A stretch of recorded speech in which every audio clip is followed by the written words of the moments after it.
majelis ilmu ini mendatangkan rahmat, maghfirah, dan ridha Allah. Amin. Allahumma amin. Salawat dan salam marilah kita haturkan kepada junjungan kita Nabi besar Muhammad sallallahu alaihi wasallam. Baiklah, saya bacakan dulu surat Al-An'am ayat 111. A'udzu billahi minasy syaithanir rajim. Bismillahirrahmanirrahim. Walau annana nazzalna ilaihimul malaikata wa kallamahumul mauta wa hasyarna alaihim kulla syai'in qubulan ma kanu liyu'minu illa ayyasha ma kanu liyu'minu illa ayyasha Allahu walakinna aktsarahum yajhalun. Walau dan meskipun annana sungguh kami nazzalna kami menurunkan ilaihimu kepada mereka al malaikah para malaikat wa kallamahumu dan berbicara dengan mereka al mauta orang-orang mati wa hasyarna dan kami mengumpulkan alaihim atas mereka kulla setiap syai'in sesuatu kubulan di hadapan mereka ma tidak kanu mereka menjadi liyu'minu mereka akan beriman illa kecuali an jika yasha Allah jika Allah menghendaki walakinna akan tetapi aksarahum kebanyakan mereka yajhalun mereka tidak mengetahui. Nah, jadi pada ayat ini kembali Allah menegaskan ya sikap keras kepala kaum musyrikin ya, para orang-orang yang kafir di mana mereka ya dengan segala cara alasan ya untuk tidak beriman. Nah, jadi mereka ini memang selalu ya membantah, selalu berusaha berpaling ya dari syariat yang disampaikan Rasulullah, membuat-buat alasan ya untuk beriman. Nah, jadi mereka di sini Allah tegaskan sikap mereka dan sekalipun kata Allah, kami benar-benar menurunkan malaikat kepada mereka dan orang yang telah mati berbicara dengan mereka dan kami kumpulkan pula di hadapan mereka segala sesuatu yang mereka inginkan, mereka tidak juga akan beriman, kecuali jika Allah menghendaki. Tapi kebanyakan mereka tidak mengetahui arti kebenaran. Nah, jadi sikap keras ya kaum kafir ini, di mana kita tahu mereka meminta di sini mukjizat ya, yang istilahnya terkait dengan hal-hal yang supranatural ya, kekuatan-kekuatan gaib. Nah, mereka meminta malaikat yang diturunkan ya untuk menyampaikan Islam kepada mereka. Namun Allah bantah. Seandainya kata Allah mau diturunkan malaikat sekalipun atau bahkan orang yang telah mati bersaksi menyatakan kebenaran, tetap saja kata Allah mereka itu tidak beriman. Nah, karena di sini Allah tegaskan kecuali Allah menghendaki. Nah, jadi ibu-ibu ya rahimakumullah, terkait iman ini memang adalah sikap kita ya bagaimana menjemput hidayah. Jadi ketika Allah sudah memberikan ya kepada manusia kebebasan untuk memilih ya jalan fujur maupun jalan takwa, artinya manusia diberi wewenang kebebasan memilih dengan akalnya, dengan pengetahuannya untuk memilih jalan kebaikan ataupun keburukan. Nah, disitulah Allah ingin menguji manusia. Apakah dia mau menggunakan akalnya, kemudian dia memilih jalan kebaikan ataupun kesesatan. Nah, maka dari itu ketika manusia berusaha untuk mengikuti petunjuk Allah, petunjuk Rasulullah, berarti dia telah memilih jalan kebaikan. Nah, ketika manusia berusaha menggapai hidayah ataupun memilih jalan kebaikan, maka Allah akan memberikan dia petunjuk, kemudian kemudahan ya untuk senantiasa mendapatkan kebaikan-kebaikan lainnya. Sebaliknya, ketika manusia memilih keburukan ya, memilih kemaksiatan padahal dia tahu bahwa hal itu tidak diridai Allah, bahwa hal tersebut sesat, ini sebagaimana contoh kaum kafir. Mereka itu sudah sangat yakin, sudah sangat tahu bahwa wahyu yang diturunkan kepada Rasulullah itu benar, karena mereka telah mendapat kabar tersebut dari kitab terdahulu. Nah, dari kitab Taurat maupun Injil, Allah sudah menjelaskan ya akan ciri-ciri kerasulan, akan kedatangan ya rasul terakhir. Bahkan disampaikan mereka itu lebih kenal ya kepada Rasulullah, melebihi kenalnya mereka terhadap anaknya sendiri. Saking jelasnya ya ciri-ciri Rasulullah itu sudah digambarkan di dalam kitab-kitab sebelumnya. Dan mereka sudah tahu bahwa Islam itu benar. Namun kesombongan, kecintaan kepada dunia lah yang menutupi ya menutupi hidayah. Nah, membuat mereka berpaling, mereka tidak ingin kehilangan kedudukan, tidak ingin ya kehilangan keduniaan. Nah, karena mereka itu merasa karena bukan dari kalangan mereka rasul, mereka berharap ya Bani Israel itu rasul itu diturunkan dari kalangan mereka.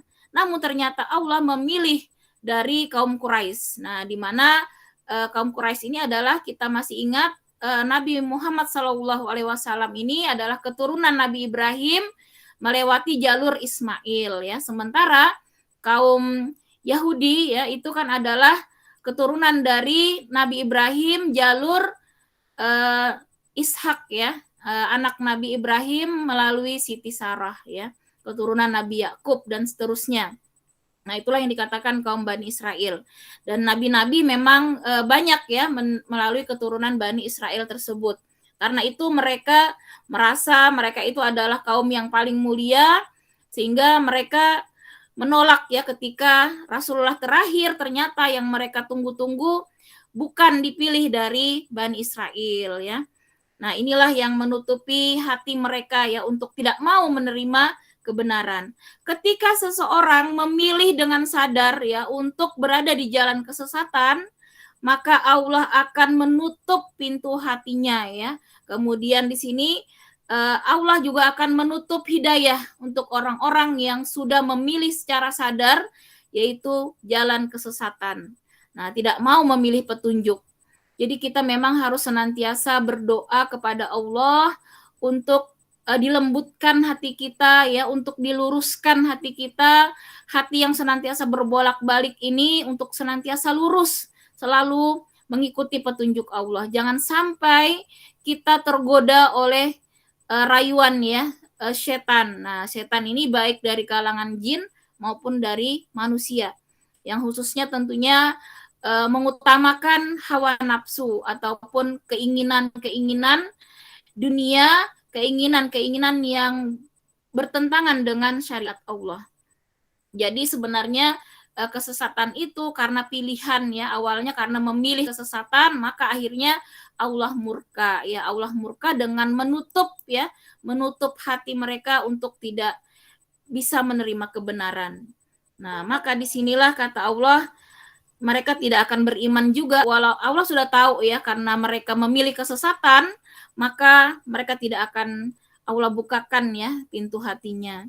Nah, sebaliknya kalau yang murni seperti kita ingat cerita Nabi Ibrahim ya untuk menemukan kebenaran, beliau serahkan ya dengan sungguh-sungguh mencari kebenaran, sungguh-sungguh memohon kepada Yang Pencipta untuk menunjuki kebenaran, maka akhirnya Allah berikanlah petunjuk. Nah, dengan cara tentunya di situ adalah ketawaduan ya, kerendahan hati.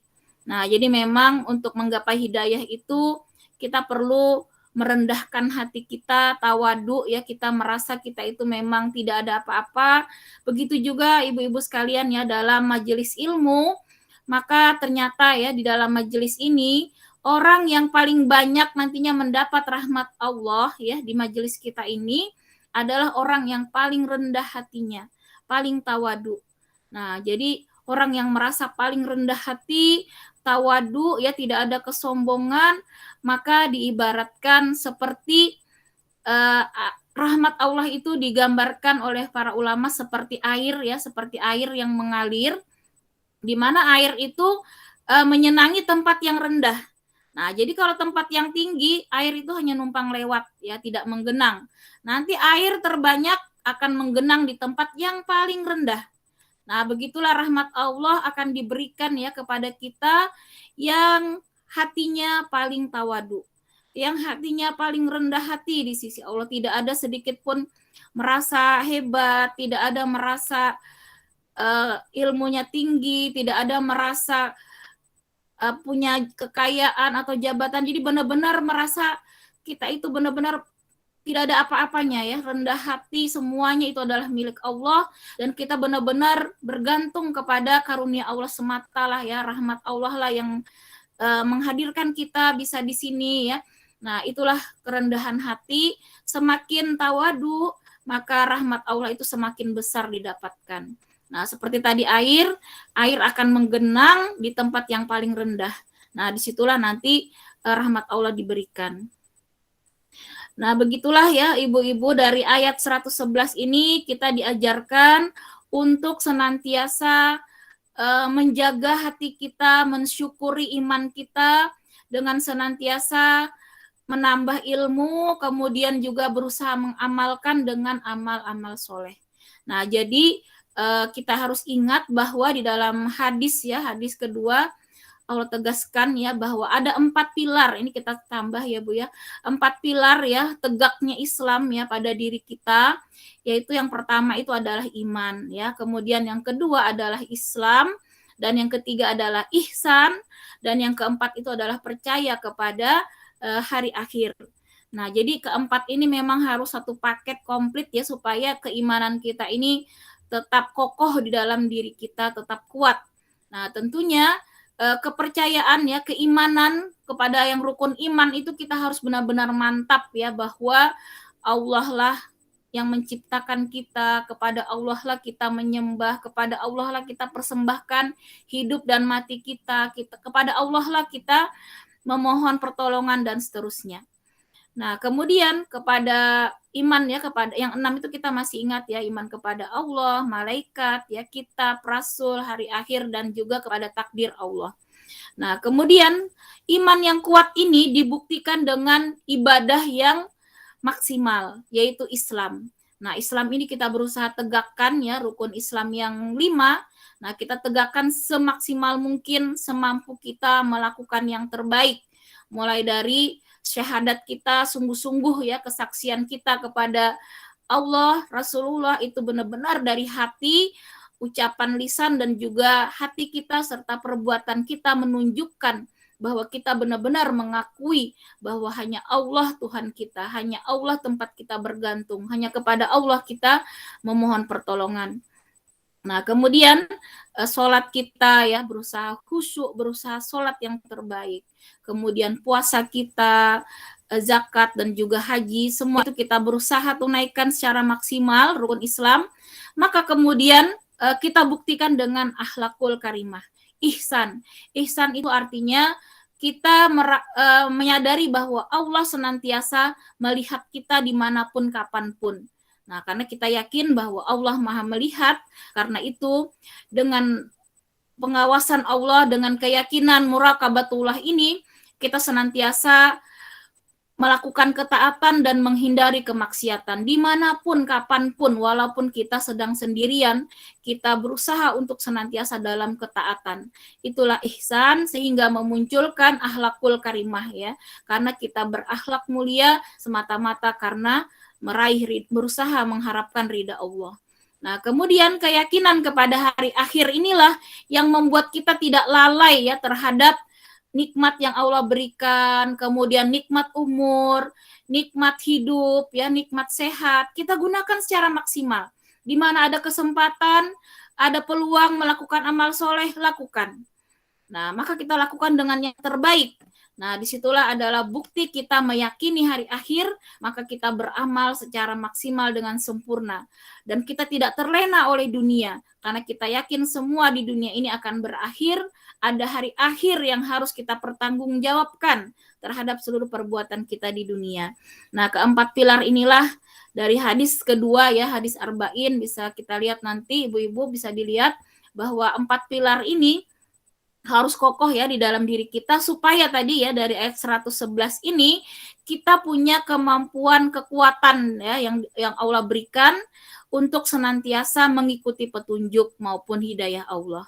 Karena kalau kita tidak mensyukuri nikmat iman kita ini ya, kita lalai, kita abaikan sehingga iman kita mungkin nanti sakit, bahkan dia mati, maka bisa jadi seperti kaum kafir tadi ya, pertamanya fasik ya, melakukan kemaksiatan, lalu akhirnya kekufuran dan kekafiran itu akibat dari lalainya ya menjaga keimanan. Nah, jadi memang hati-hati sekali karena Allah memberikan kita kebebasan di dunia ini untuk memilih fujur ya maupun jalan takwa, jalan kesesatan maupun kebaikan. Di mana orang yang sungguh-sungguh berusaha di jalan Allah, maka Allah akan mudahkan terus dia untuk melakukan kebaikan-kebaikan lainnya.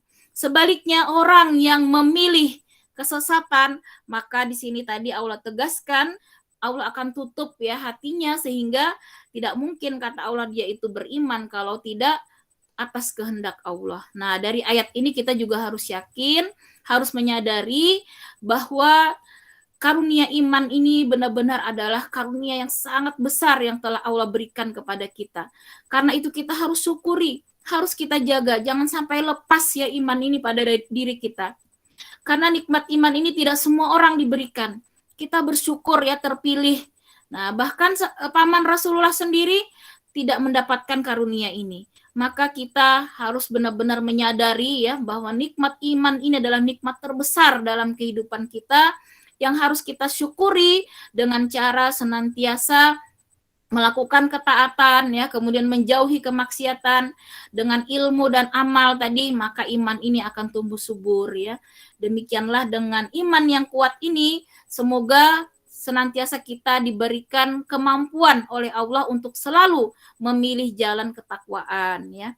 Nah, itulah dari ayat 111 ini kalau kita coba-coba memilih menuruti hawa nafsu kita. Nah, misalnya kita punya peluang hari ini mau ngaji atau mau santai-santai saja, misalnya tiduran, itu pilihan kita. Kita bisa memilih. Kalau mau ngaji, tinggal kita hidupkan saja gitu ya, HP tinggal klik, nah selesai. Kita sudah ikut misalnya di halaqah pengajian. Atau kita pilih, kita menonton yang lain misalnya. Maka itu pilihan kita. Tapi ketika kita menuruti hawa nafsu kita, kita sudah tahu misalnya ada yang lebih baik. Lebih baik misalnya kita mencari ilmu daripada mungkin kita hanya melakukan perbuatan yang mubah seperti nonton misalnya, apalagi kalau konten-kontennya negatif misalnya. Nah, ketika kita biarkan hati kita memilih menuruti hawa nafsu, nah disitulah akhirnya Allah akan pelan-pelan ya menutup hati kita karena kita sendirilah yang memilih jalan yang lebih buruk. Nah, karena itulah hati-hati sekali untuk menjaga cara mensyukuri nikmat iman ini dengan senantiasa kita memaksa diri kita untuk senantiasa dalam ketaatan. Nah, makanya kata ulama-ulama, selelah-lelahnya kita, sesusah-susahnya kita, apapun beratnya ujian, jangan pernah kita toleransi untuk melakukan kemaksiatan. Tetaplah kita berusaha di jalan ketaatan. Walaupun dengan sisa-sisa tenaga, misalnya kita sanggupnya hanya berzikir sambil berbaring, atau bisanya hanya mampunya mungkin bersedekah misalnya atau ibadah yang lain, maka tetaplah lakukan, kejar terus kebaikan apa yang kita bisa. Karena itu banyak sekali Allah berikan jalan-jalan kebaikan di mana sangat banyak, bahkan yang terkecil itu kata Allah ya, membuang duri saja di jalan itu maka itu adalah sedekah. Nah, saking banyaknya cabang ya untuk melakukan kebaikan, maka silahkan saja kita bervariasi. Kalau bosan tilawah, boleh kita berbaring sambil dengerin murotal misalnya. sudah bosan itu lagi boleh membaca buku-buku cerita-cerita sahabat, itu luar biasa menggugah Bu ya. Cerita itu memang kadang menyenangkan ya. Nah, maka kita pilihlah cerita yang mengandung hikmah misalnya. Sekarang itu di Play Store kan banyak Bu ya, tidak harus beli. Banyak itu kisah, bahkan ada 250 sahabat Rasul. Nah, di situ kita melihat bagaimana kehidupan yang sudah dijalani ya dalam sejarah nyata sahabat, orang-orang yang dijamin masuk surga. Dari mereka lah kita belajar ya. Kemudian ada juga kisah sahabiah. Nah, itu berarti kisah-kisah khusus ya, wanita-wanita muslimah sahabat Rasul. Nah, itu juga menjadi teladan kita. Demikianlah ayat 111, kita lanjut ayat 112. Wa kadzalika ja'alna likulli nabiyyin aduwan syayatinal insi wal jinni yuhi ba'duhum ila ba'din zukhrufal qawli ghurura walau syaa rabbuka ma fa'aluhu fadharhum wa ma yaftarun. Dan demikianlah untuk setiap nabi kami menjadikan musuh yang terdiri dari setan-setan manusia dan jin. Sebagian mereka membisikkan kepada sebagian yang lain perkataan yang indah sebagai tipuan. Dan kalau Tuhanmu menghendaki, niscaya mereka tidak akan melakukannya. Maka biarkanlah mereka bersama apa ataupun kebohongan yang mereka ada-adakan. Nah, ini memang sunatullah ya, artinya memang sudah menjadi ketentuan Allah bahwa dalam setiap kebaikan ya, para penyeru-penyeru di jalan Allah, para nabi dan rasul, juga orang-orang yang berdakwah di jalan Allah, maka senantiasa Allah hadirkan musuh-musuh dari kalangan jin dan manusia. Nah, mereka itu dikatakan Allah adalah setan-setan ya. Setan itu adalah artinya yang menyesatkan. Yang menyesatkan ini bisa dari kalangan jin maupun dari kalangan manusia. Nah, kata Allah itu memang menjadi sunatullah. Tujuannya adalah Allah ingin menguji kesabaran, menguji kesungguhan ya para nabi dan rasul, sejauh mana mereka untuk tetap sabar, untuk tetap istiqomah, tetap bersungguh-sungguh mendakwahkan Islam walaupun diuji dengan berbagai macam cobaan. Begitu juga kita sebagai manusia, maka senantiasa Allah akan beri ujian. Tiada lain ujian itu untuk menguji iman kita. Karena kata Allah, jangan pernah kamu hanya mengaku beriman, namun belum lulus ujian, maka iman itu tidak teruji. Maka kata Allah, iman itu belum bisa dikatakan beriman kalau kita belum lulus ujian. Nah, ujian itu memang bermacam-macam. Setiap orang itu pasti ada ujiannya. Jadi kita jangan pernah merasa sendiri ketika diuji, karena setiap manusia itu pasti mendapat ujian. Hanya saja ujiannya itu berbeda-beda. Dalam menyikapi ujian, maka kita harus bercermin kepada orang-orang yang di bawah kita. Artinya masih banyak orang yang lebih menderita dari kita. Semenderita-menderitanya kita, pasti banyak lagi di sana dimanapun orang yang mengalami hal bahkan yang lebih menderita dari kita. Karena itu jangan pernah kita berputus asa, jangan pernah kita kehilangan kesabaran, jangan pernah kita putus harapan. Karena ketika kita bisa bersabar, kita ikhlas ya menerima takdir Allah, maka itulah berarti ujian itu lulus dan ujian itu akan segera Allah cabut. Karena itu untuk ujian itu segera pergi dari diri kita, maka kita harus senantiasa mendekatkan diri sedekat-dekatnya kepada Allah dengan berbagai macam amal soleh ya, dengan doa semaksimal mungkin, maka tidak ada yang tidak mungkin. Nah, pada beberapa waktu ini kita memang menyaksikan sendiri ya ibu-ibu, kita belajar dari mungkin cerita-cerita sahabat, cerita-cerita siapapun ya yang mengalami ujian, itu akan menjadi penguat kita untuk tetap sabar, tetap ikhlas ya, tetap semangat meraih penyelesaian segala masalah kita, yang kuasa hanya Allah. Maka kepada Allah lah kita bergantung. Nah, mohon maaf ini cerita. Jadi beberapa waktu lalu Bu Marlina ya, tetangga kita, beliau juga dirawat ya di rumah sakit terkait dengan tulang ya, ibu-ibu, tulang kejepit itu ya, saraf kejepit ya. Beliau ternyata sudah udah lama ya, bertahun-tahun itu tidurnya di papan yang keras itu ya ibu-ibu, karena katanya memang untuk menghindari ya kambuhnya tadi ya, karena beliau pernah jatuh ya, tulang ekornya bermasalah, dan beberapa waktu lalu beliau sempat ya dirawat di rumah sakit, dan mudah-mudahan kita nanti sama-sama mengirim doa ya untuk Bu Marlina, kemudian Pak Yadi, dan semua sahabat-sahabat kita yang mungkin saat ini sedang diuji dengan sakit.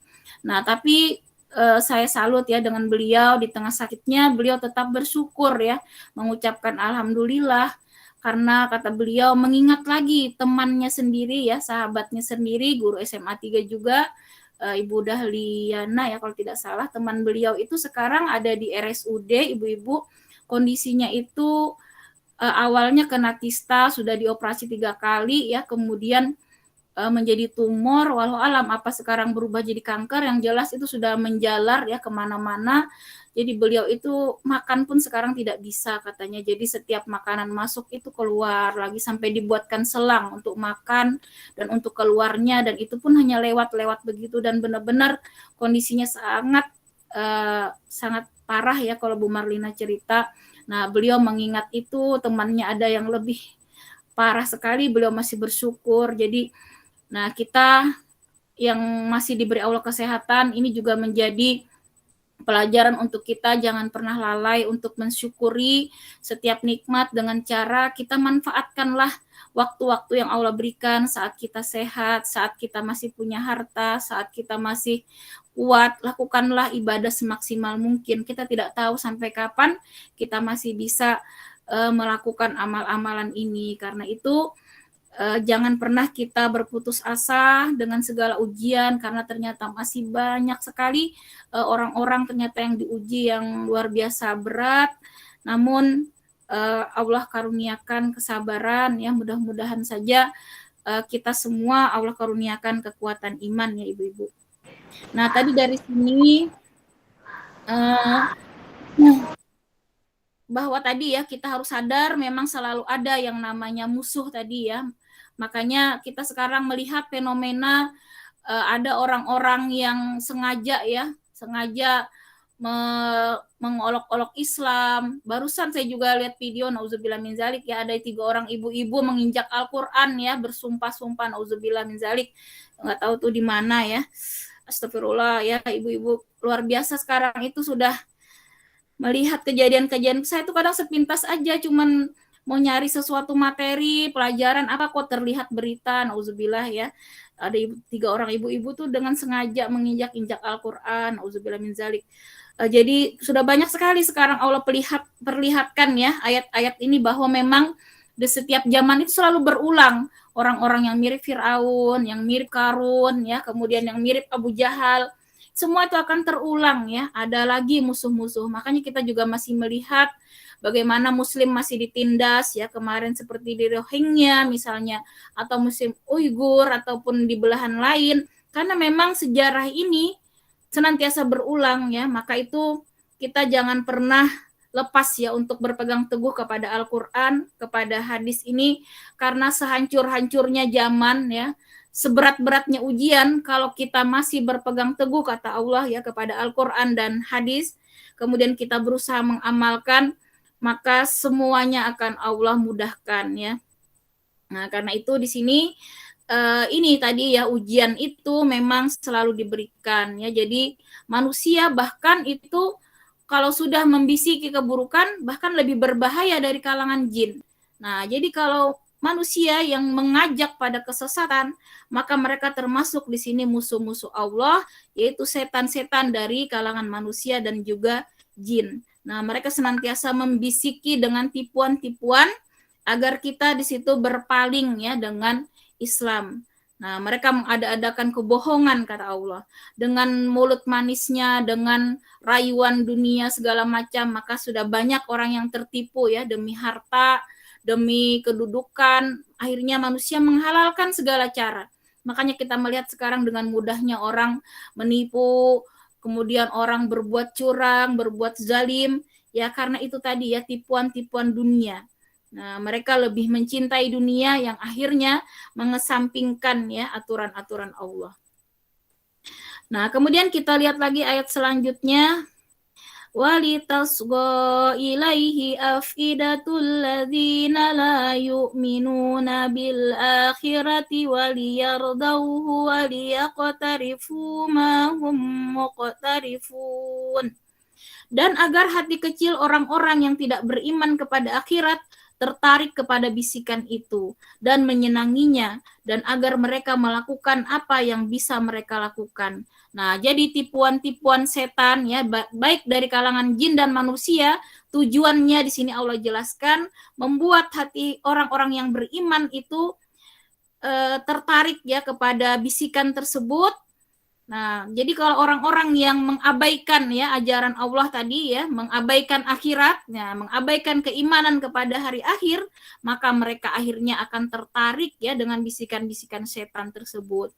Karena itu kata Rasulullah, manusia yang paling cerdas itu adalah manusia yang senantiasa mengingat kematian ya.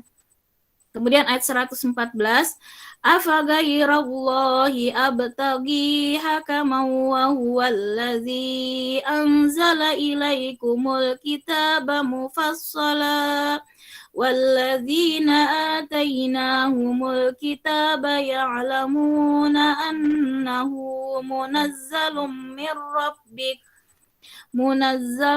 min rabbika bil haqqi fala takunanna minal mumtarin. Pantaskah aku mencari hakim selain Allah, padahal dialah yang menurunkan kitab Al-Quran kepadamu secara rinci. Orang-orang yang telah kami beri kitab mengetahui benar bahwa Al-Quran itu diturunkan dari Tuhanmu dengan benar, maka janganlah kamu termasuk orang-orang yang ragu. Nah, ayat ini Allah perintahkan kita untuk yakin sepenuhnya, jangan pernah ragu dengan Al-Quran. Dan kita diperintahkan Allah untuk berusaha ya mengikuti aturan Allah. Jangan pernah kita mengandalkan hawa nafsu kita dalam melakukan suatu keputusan. Nah, ketika kita menghadapi masalah apapun, maka kembalikanlah kita cari solusinya di dalam Al-Quran dan hadis. Kita serahkan semuanya kepada Allah yang Maha Kuasa. Jangan pernah kita mengikuti ya aturan-aturan yang dibuat orang-orang kafir yang ingin menyesatkan kita. Nah, karena itu kita jangan pernah ragu. Semua aturan Islam ini pasti yang terbaik untuk kita. Apapun perintah Allah, perintah sholat, perintah sedekah, perintah zakat, apapun itu, maka kita harus yakin. Kalau janji Allah di situ, yang namanya sedekah, kata Allah akan membentengi kita dari segala keburukan. Yang namanya sedekah akan melipat gandakan hartamu. Yang namanya sedekah akan menyelesaikan masalah-masalah kita, maka yakinlah. Jangan pernah ragu kita untuk bersedekah. Nah, kemudian misalnya syariat-syariat yang lain, dengan sholat yang khusyuk yang benar, maka kata Allah akan mencegah dari keji dan mungkar. Nah, disitulah Allah menegaskan kembali bahwa semua aturan Allah, semua sunnah Rasulullah, itu adalah yang terbaik bagi kita dunia fil akhirat. Baik di dunia maupun di akhirat. Karena itu jangan sedikit pun kita ragu dengan seluruh ajaran dari Allah melalui Al-Quran dan hadis-hadis Rasulullah. Kemudian di ayat 115, watammat kalimatu rabbika sidqan wa adla la mubaddila li kalimatih wa huwas samiul alim. Dan telah sempurna firman Tuhanmu, Al-Quran, dengan benar dan adil. Tidak ada yang dapat mengubah firman-Nya, dan Dia Maha mendengar, Maha mengetahui. Nah, di sini Allah menjamin bahwa Al-Quran ini telah sempurna, syariat Allah yang telah sempurna. Maka jangan pernah lagi kita percaya kalau ada orang yang mengada-adakan, ya, mengaku-ngaku sebagai nabi, mengaku-ngaku ada syariat lain, semua itu batil. Nah, kita harus mantap, harus yakin dengan tidak ada keraguan sedikit pun bahwa Al-Quran itu benar dari Allah Sang Pencipta. Kemudian di ayat 116, wa in tuti aksara man fil ardi yudilluka an sabilillah iyattabi'una illa zanna wa inhum illa yakhrusun. Dan jika kamu mengikuti kebanyakan orang di muka bumi ini, niscaya mereka akan menyesatkanmu dari jalan Allah. Yang mereka ikuti hanya persangkaan belaka, dan mereka hanyalah membuat kebohongan. Artinya kita diperintahkan jangan mengikuti kata-kata orang yang tanpa dasar. Artinya ketika kita mau melakukan apapun, apalagi ibadah-ibadah, maka kita harus mencari dalil yang sahih ya, tidak asal percaya begitu saja, tapi kita cari sumbernya. Nah, apalagi di zaman sekarang ya, kita berusaha apapun informasi yang kita terima, kita harus berusaha konfirmasi, kita harus cek faktanya, apakah hoax ataukah fakta, jangan kita latah langsung menyebarkan atau langsung percaya, karena inilah ya akhir zaman, sudah Allah tegaskan di sini kebanyakan manusia itu memang di sini adalah mereka mengada-adakan kebohongan dalam rangka untuk kepentingannya sendiri. Nah, karena itu di sini kita diperintahkan untuk senantiasa berpedoman kepada Al-Qur'an, kepada hadis. Jadi apapun kita harus ukur menurut Allah, menurut Rasulullah, apakah itu benar ataukah tidak, maka kita harus di sini konfirmasi ya segala informasi untuk cek recheck ya, untuk jangan sampai kita latah ya menyebarkan informasi-informasi yang mungkin adalah hoax ya, di mana yang mungkin nanti bahkan bisa merugikan ya orang lain. Nah, kemudian di ayat selanjutnya 117, inna rabbaka huwa a'lamu man yadillu an sabilih wa huwa a'lamu bil muhtadin. Sesungguhnya Tuhanmu, dialah yang lebih mengetahui siapa yang tersesat dari jalannya, dan dia lebih mengetahui orang-orang yang mendapat petunjuk. Nah, jadi memang tidak bisa dibohongi bahwa hati kita, apakah benar-benar iman kita ini sungguh-sungguh mengharap ridha Allah dalam melakukan perkataan, perbuatan, ataukah orang-orang yang menipu Allah, orang-orang yang munafik, maka Allah Maha tahu. Karena itu kita di sini diperintahkan untuk masing-masing mengintrospeksi diri kita, untuk senantiasa bermuhasabah ya kepada hati kita, iman kita, jangan sampai kita tergolong orang-orang yang munafik ya. Kita harus benar-benar meluruskan niat kita semata-mata hanya meraih ridha Allah. Nah, kemudian di ayat terakhir, setelah semuanya ini Allah jelaskan ya, harusnya kita benar-benar yakin, benar-benar mantap, maka di sini Allah menguji dengan satu contoh syariat ya, di sini ayat 118. Fakulu mimma zukira smullahi alaihi in kuntum bi ayatihi mu'minin. Maka makanlah dari apa daging hewan yang ketika disembelih disebut nama Allah, jika kamu beriman kepada ayat-ayatnya. Artinya, ketika kita sudah yakin bahwa semua syariat Allah, semua tuntunan Rasulullah itulah yang harus kita ikuti, yang harus menjadi pedoman kita dalam kehidupan, maka termasuk syariat di sini cara menyembelih, cara mengkonsumsi hewan, ya, maka di sini diperintahkan yang disembelih dengan nama Allah. Nah, maka ketika hewan sembelihan itu tidak disembelih dengan tanpa nama Allah, maka dia haram hukumnya. Walaupun ayam misalnya, tapi ayam itu disembelih oleh orang kafir yang tidak dengan nama Allah, maka menjadi haram hukumnya. Nah, karena itu ini artinya Allah mengetuk kesadaran kita. Dengan syariat ini saja kita harus membuktikan. Artinya ketaatan kita itu benar-benar mutlak.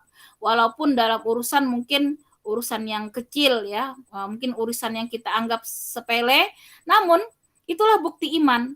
Ketika kita benar-benar beriman, kata Allah di sini kepada ayat-ayat Allah, maka dalam urusan sepele pun yang kita anggap kecil pun kita tetap berusaha untuk mencari bagaimana Rasulullah melakukannya.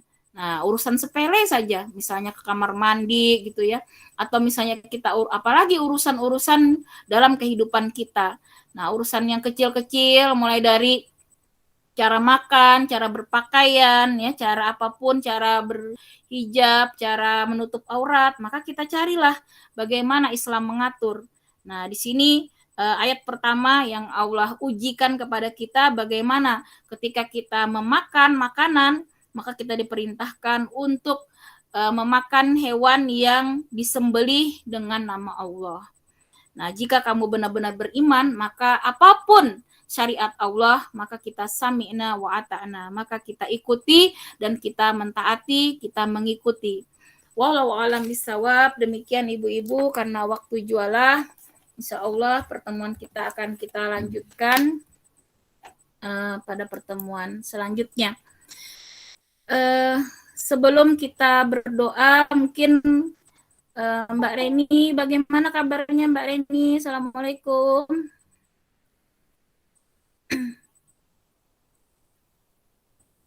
Mbak Reni, apa kabar Mbak Reni?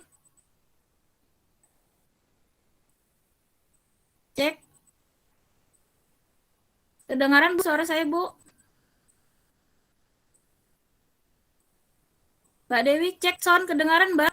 Kedengaran Mbak. Oh ya. Silakan ibu-ibu kalau ada yang mau ditanyakan, mungkin ada beberapa waktu.